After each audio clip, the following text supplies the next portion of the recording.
This is the cast, episode 10. This is Sammy BE, Business Ambassador, co-host Luisa L. Luisa You know what it is. Cover girl model. Yes. And on the ones and twos on the boards and engineering council, we got my man John Don Sterling. Woo-hoo. Yeah, man, we got a person who's on the come up in the comedian world, comic world. You know, he's doing a lot of stand up around New York City, around the country.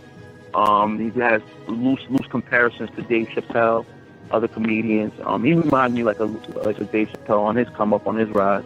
I got Mr. Jonathan Land in the building. Yo, can I get a one-time so clap? Jonathan Land, a.k.a. the young Dave Chappelle. Maybe don't give him that title yet. He needs to do a lot of proving it. A lot of proving, right? You know what I mean? But if you see his stuff, man, Jonathan, man, is somebody who's been watching, at least I've been watching you on the comedy circuit, and, you know, a lot of comparisons, people compare you to Dave Chappelle. You know, just kind of, you know, speak about your come up, and, you know, the rise in entertainment and, you know, how social media has impacted you and your comedy. Is that how social media has impacted? Yeah. You know, we podcast kind of about social media a lot. You know, us being millennials and Generation Zers. You know how your rise of fame. I know you're still kind of old school. You still do the stand up. You're not really on social media too heavy. I see you peeking every once in a while, but I know you're more into like more the visual. The traditional. Well, I got a couple sketches. You know what I'm saying, in the pot and stuff like that. A couple joints online right now too. But let me see. I started out like in the trenches and whatnot. Like I've always been like the quote unquote funny dude or whatever, right? Class clown. Yeah. I mean, but it was like more so like natural. You know what I'm saying? Like I was that dude that made the teachers laugh too. Like so I was, you know what I'm saying, really getting in trouble like that. They like, oh, this dude is dude old school. Like he's that I know about. You know what I mean? So. You know what I'm saying? Cause like I got like old parents. Like I'm the youngest of like my oldest sister's 45, and then oh my God, you and me are the same. My oldest brother is 65. 65. Yeah, cause my dad's 85. How that's the same, man? That's a good like 20 years. I know, right? They got the same. That's not the same, man. What are you talking about? The only thing the same is 5 at the end. I'm a comedian. It's not no damn thing, man. He got AARP card. You know? Yo, he be rocking it though. Fuck it. Yeah, I mean, yo, it's some people you can't tell. You know what I'm saying? Is that age, is still killing it. So right. Even at 85, baby, going strong. But like you know, like a lot of that old school influence. What there was a lot of stuff left over. You know what I'm saying? Still in the crib. Like I grew up on like a black and white television.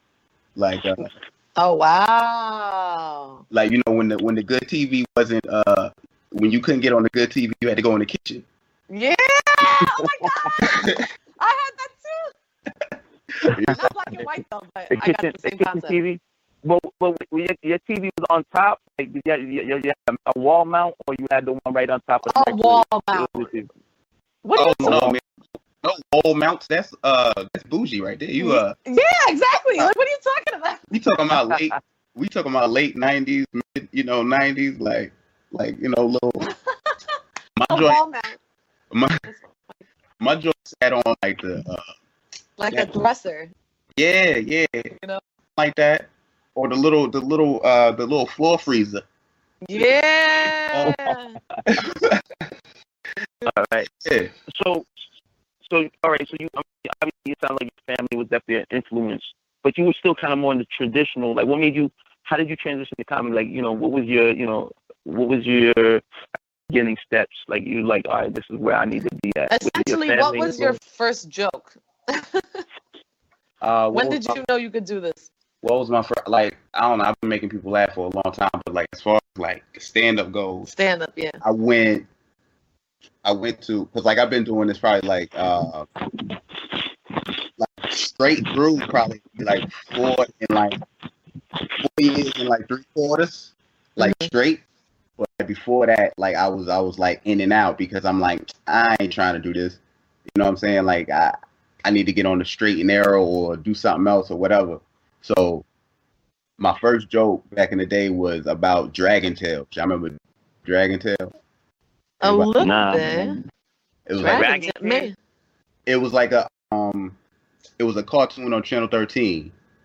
With these two Spanish kids found a dragon scale and they went into another world and all of a sudden it was mad dragons and they was hanging out with these grown dragons, right?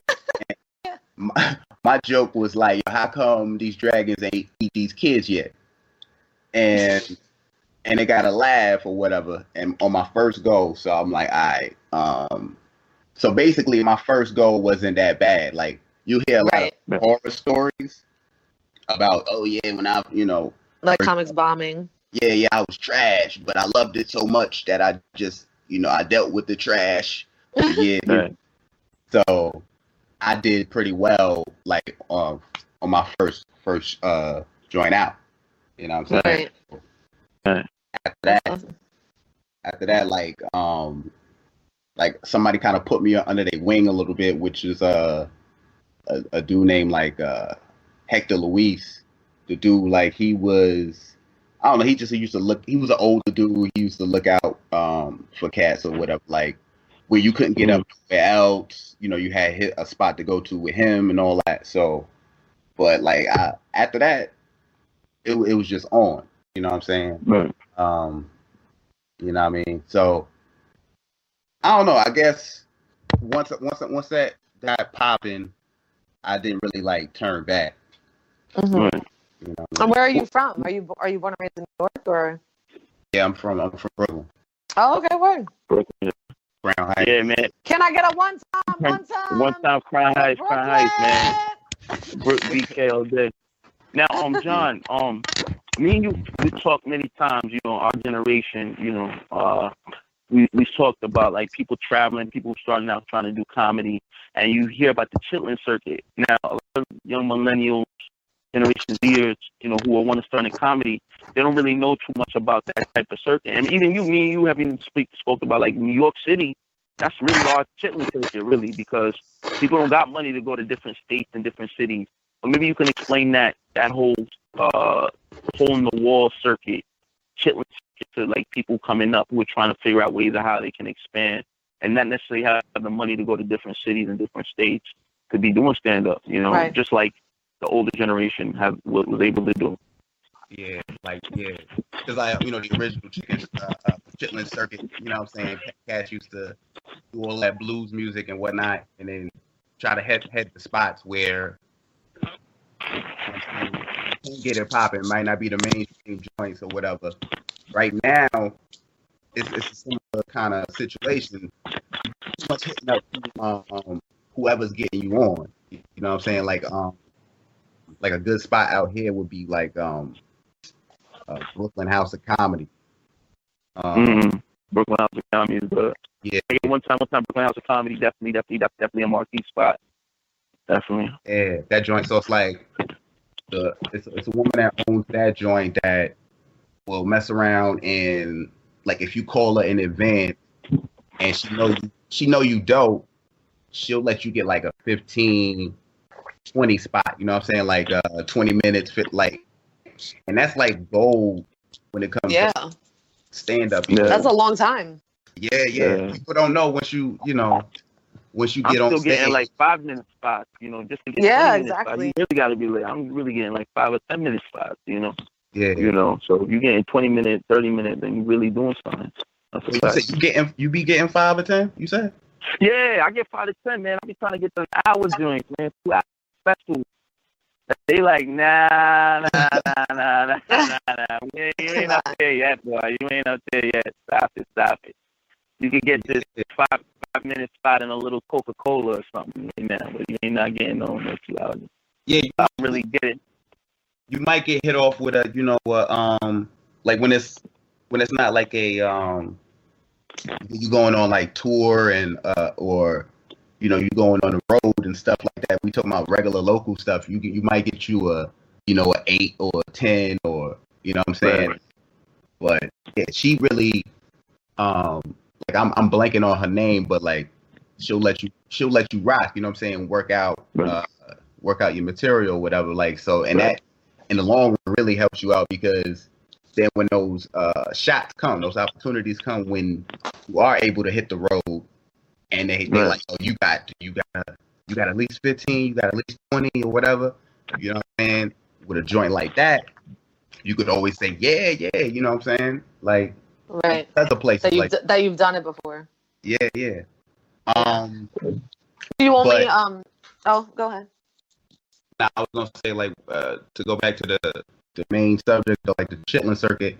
Also, to add on to that, like a group of comics would basically get together and be like, all right, we gonna hit both, whatever, or we gonna hit, Jersey or whatever. We gonna hit.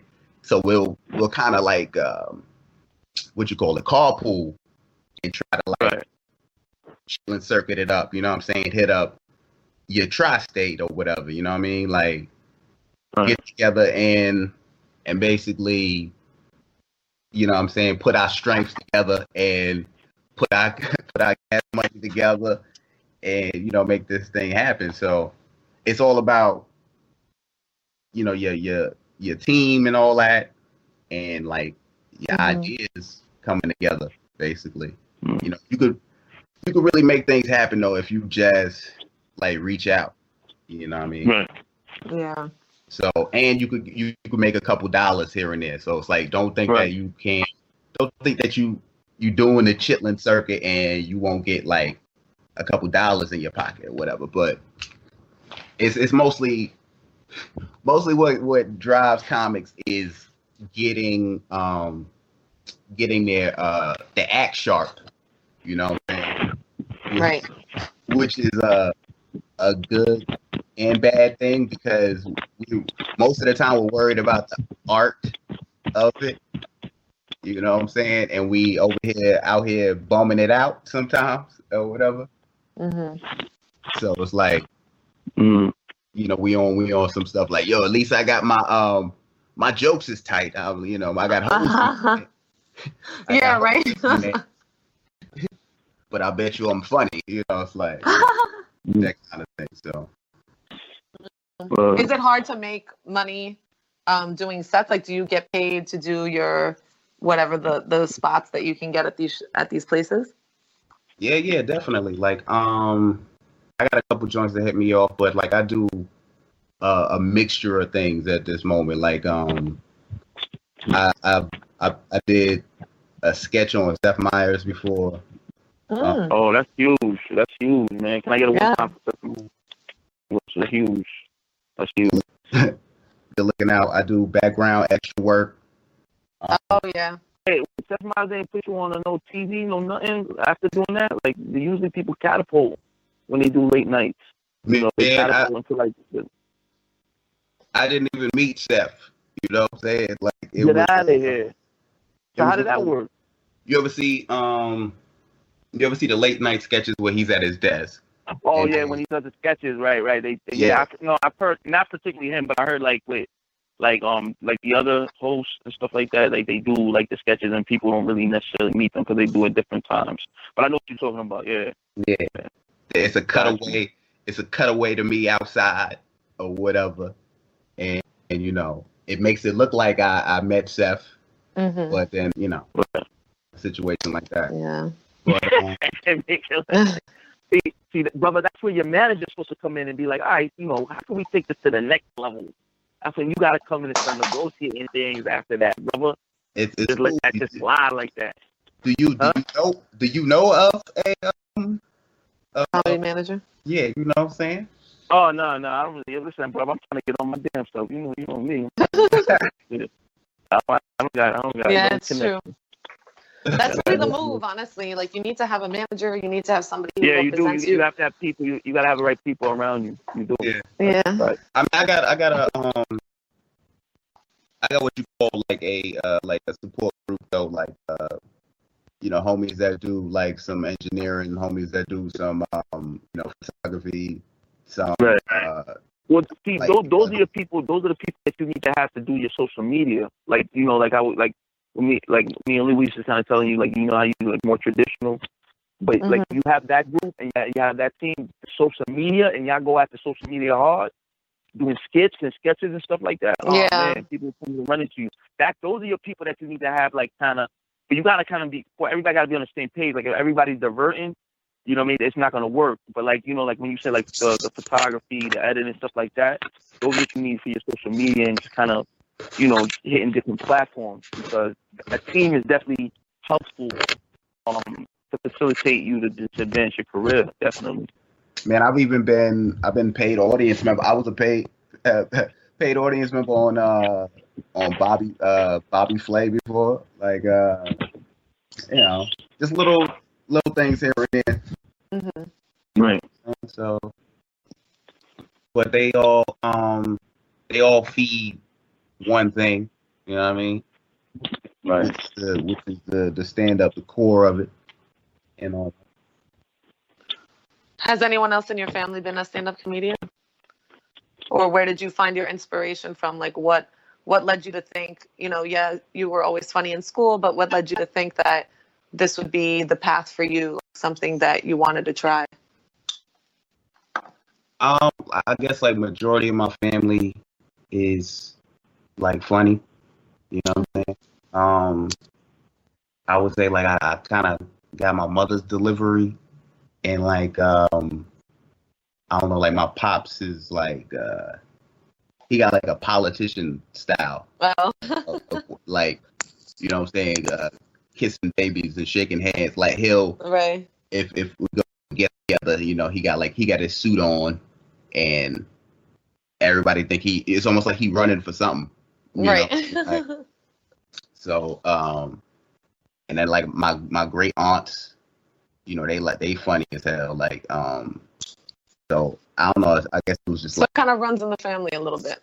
yeah. You know what? That also helps, you know, like it's the humor that the family has and how close you are with them that fuels your fire and like kind of like eggs you on to always like think in that mindset.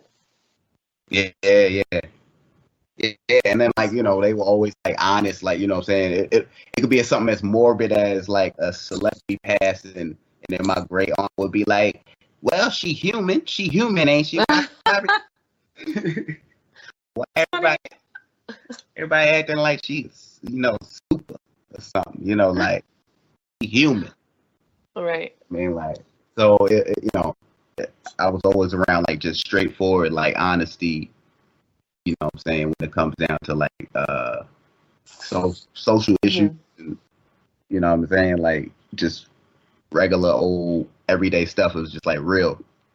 But straight up, like, I mean, it might be cliche, but like Eddie Murphy, as far as like entertainment wise, that dude, you know, set it off for me.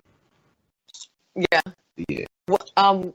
What in particular would you say?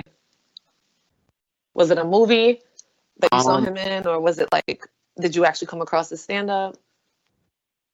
It's a mixture of both, but probably like first movies like what do you call it? Trading Places. That joint is crazy. Like when he's pretending to be a like a vet with no legs, and then the cops pick him up or whatever, and then the legs drop, the blanket drop or whatever, and I was like, you know, that was crazy. And then like with him going back and forth with Dan Aykroyd, I mean, dude basically had on like he was pretending to be a Jamaican, and they was doing that booyaka booyaka booyaka ha. That was my joint, whatever. But yeah, and then came like the stand up though. After the fact. Like that dude, the way he say and shit, you know, like at my god. You know, just, you know, run down a hole and shit like that. Yeah. Like I'm that definitely like is embedded. Like his way of cursing is like embedded in my brain. Yeah. Who else would you say aside, like, well, actually, just like who are your biggest inspirations then as a comedian? Like, who do you want to emulate, and just like, do you find yourself taking a little bit of everybody's style? You know what I mean? To make it your own, or Uh, I guess like a little like I said Eddie said a little bit of Pryor or whatever, but then it go down to like you fast forward to like a little bit of Martin, like Corey Holcomb. You don't hear the Dave Chappelle at all. You don't see the Dave Chappelle everybody saying. Nah, You don't see it at all. Nah, I get that. He's one of those one of the people that I listen to a lot or whatever. But I think you know what? When I first started, I tried to like do like high energy or whatever, and it didn't really fit. So I started watching like deadpan comedians. Just like you know, they got a monotone and they slow stuff down and everything like that. Like people like Mitch Hedberg. oh my God, yeah. But he's great though, you know, with the one-liners. Yeah. And Stephen Wright. Brilliant. Yeah.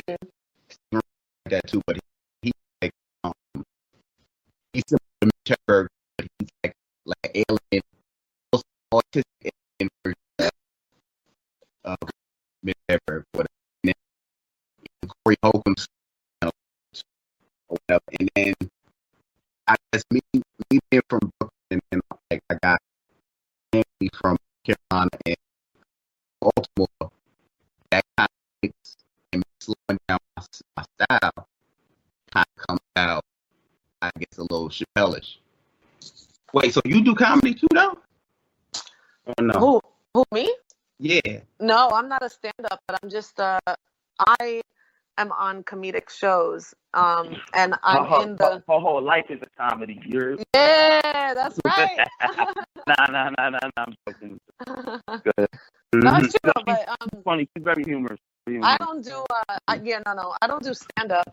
Honestly, to be honest with you, being a stand-up comic takes a lot of balls, and it takes a lot. It's a very fine-tuned skill.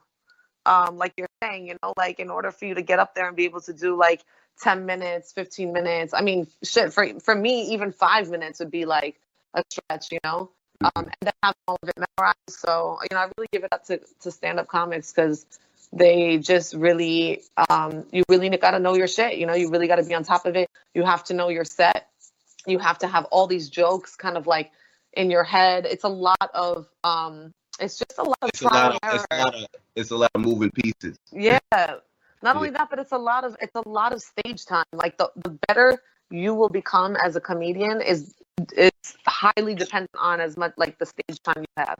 Like just getting up there, trying new material. I know a lot of full-time comedians that's what they do. Like they all have that same advice to give, that, you know, anytime you could get on a stage, get on it. You know, always have, you know, a repertoire of jokes in your head. Talk to yourself, even whatever you got to do to like keep them memorized, and just keep grinding, keep doing it. Because the thing is, and you know, a lot of it really, like what Sammy was saying before, is social media. You know, you could get into your circuits where you want to do your sketches and stuff, or your skits rather, like on Instagram. But also, it's just quite frankly promoting yourself. Like you have to really.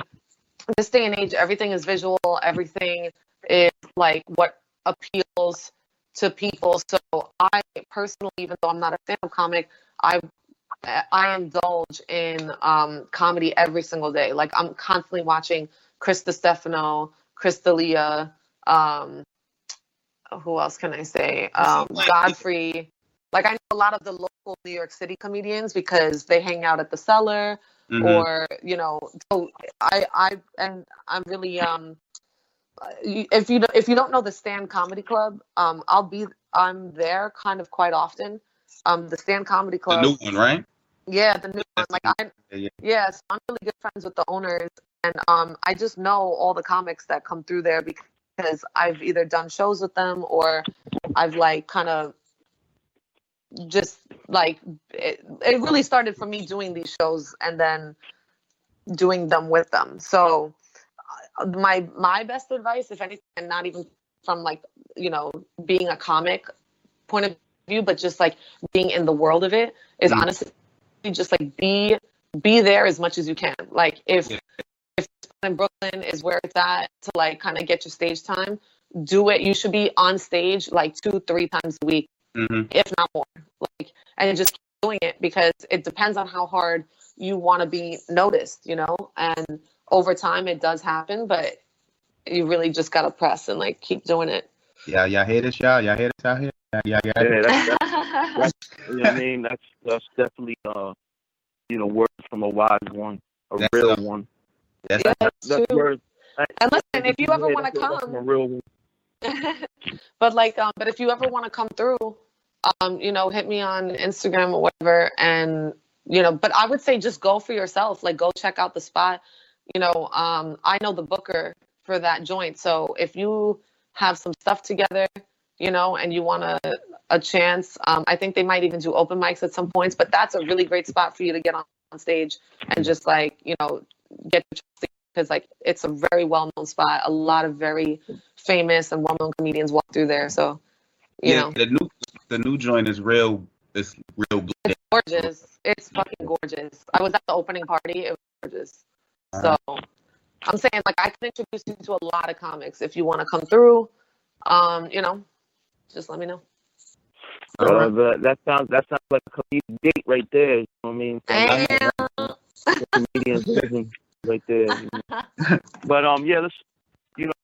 John, man, thank you for coming on. We could have you on here forever and ever and ever, but we are limited, until we get the finance and the cash that I need to keep going and going and going on. But like, again, thank you, brother, for coming on. You're someone who has talent. Can I get a one-time soul clap, my man, Jonathan Land, a.k.a. Dave Chappelle, a.k.a.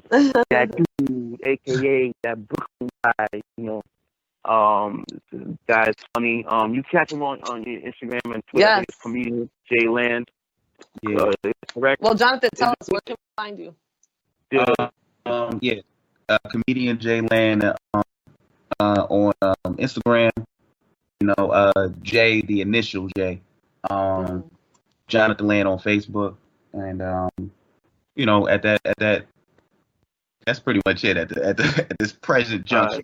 Yes, and we can find you coming up November 9th, you said, at the K Lounge, in the village. K Lounge in the village. And like East Village, man, is always a staple for comedians. And East Village, Lower East Side. Yes. West Village, even. West Village, like the Comedy Village. Cellar, I mean, yeah, Comedy Cellar. They push the weirdos and the entertainers. You know what I'm saying? So exactly. You know what I mean? I'm trying to get to that level over there, man. They haven't really kind of noticed it, but then it goes to what we're saying about pushing yourself, like how Luis is saying, going to different gigs. You got to be out there. Your face got to be out there. You got to network. You literally just got to show up. You got to show up. You got to make your connections. But the thing is, somebody told me it's when credibility meets opportunity, and the chance is given to you. So it's like you need to be on your shit. You need to be, even if you're not on stage, you need to be doing something to constantly be ready for when the opportunity strikes, because you never know. Yeah, John, like I said, John, you had that. You definitely someone who been able to get the opportunity with the Seth Meyers. I mean, you was that's huge. That's, now that's just you supposed to use that to catapult, and I'm sure you're still young, man. You still look young. At least you look young, man. You know what I'm saying? You got a lot of years ahead of you.